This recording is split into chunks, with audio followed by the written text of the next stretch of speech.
Okay, let's jump straight into it.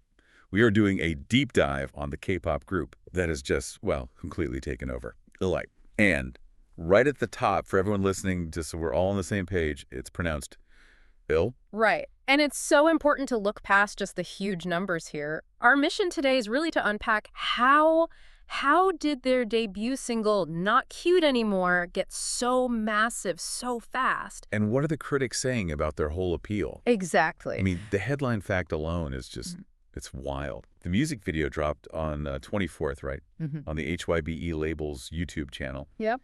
By 11 p.m. the very next day, the 25th, it had already blown past 10 million views. 2 days. That's not just a successful debut, that's instant global saturation. It tells you the audience was already there, just waiting. And it wasn't just a localized phenomenon either. That's the key part. Oh, not at all. The track immediately started ranking high on YouTube trending music charts in, 20 different countries? Yeah. I mean, that kind of synchronized global reach from day one.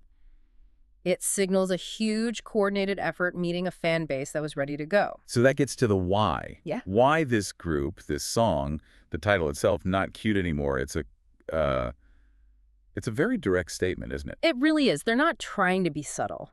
For a new group to just sidestep the whole cute concept debate and go straight for this, it feels like a calculated move to signal something different. To stand out. So what's the visual side of that?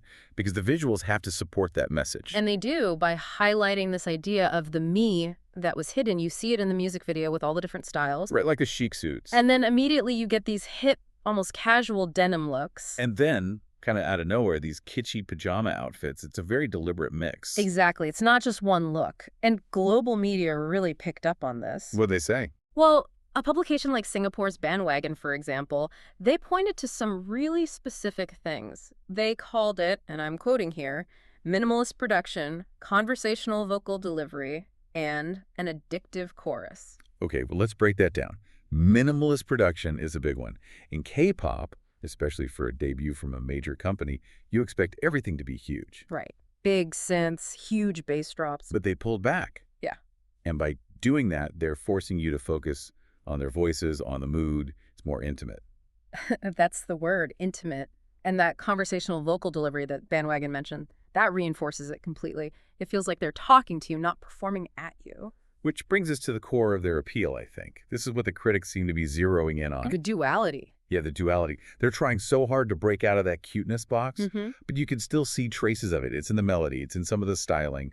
And that somehow makes them even more appealing. It's because it feels authentic. They aren't just rejecting something. They're showing that they're in control of how they present themselves.